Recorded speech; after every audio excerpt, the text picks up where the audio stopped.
शरीर रूप में रही हो, वो स्थान एक तीर्थ स्थान बन जाता है,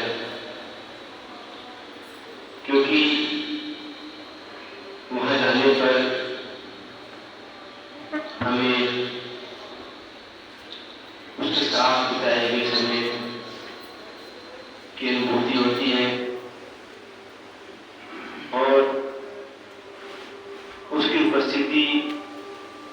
अगर हम भाव में हैं तो हम उसकी उपस्थिति को महसूस कर सकते हैं और उसकी उपस्थिति को जब हम महसूस करते हैं तो उनके साथ बिताए हुए क्षण, उनसे जुड़ने का क्षण, उनकी जो दिव्यता हमने अपने अंतर में महसूस की है, वो सब बरबसी हमारे भाव रूप में आ जाती हैं और हम उस भाव में जुड़कर एक विशेष प्रकार का रस पाते हैं और वो जो रस है, उस रस के आगे दुनिया के सारे रस फीके हैं। इसके लिए स्वामी जी महाराज अपने सत्संगों में अपने श्री रूप से कहते रहे कि जब वह रस आ गए तो यह रस न भागे। हम सब जो यहाँ बैठे हुए हैं,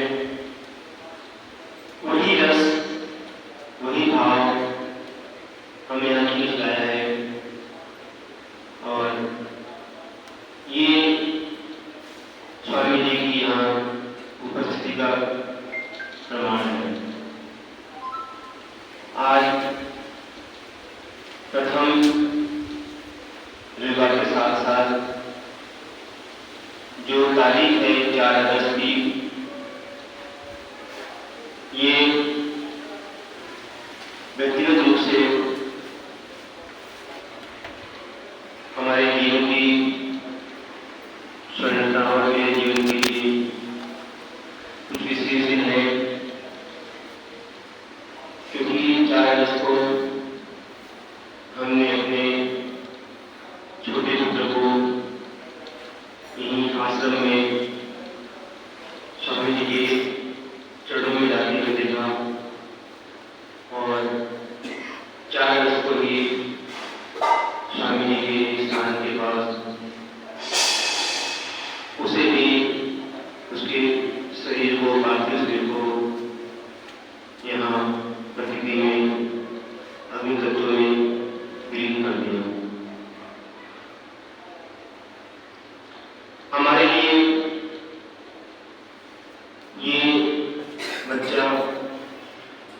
एक माध्यम रहा जिसकी वजह से हमारा यहाँ आना हुआ, क्योंकि स्वामी जी की दया से, परमात्मा की दया से, उनकी इच्छा से उस 13 वर्ष के बालक के मुख से ये बात की गई और उसने हमसे ये वादा कराया कि हम लोग दिल्ली छोड़कर स्वामी जी के आश्रम से स्थान पर आएंगे और यहाँ की व्यवस्था को ठीक करेंगे। स्वामी जी की ये इच्छा मानकर हम यहाँ आए और उसके जीवन के अंतिम 10 दिन यहाँ बीते। उसके बाद बहुत से ऐसे समय आए, बहुत सी घटनाएं घटी जिसमें हमें यहाँ से जाने की स्थिति बनी, किंतु अगर स्वामी जी की इच्छा थी तो उन्हीं की दया से, उन्हीं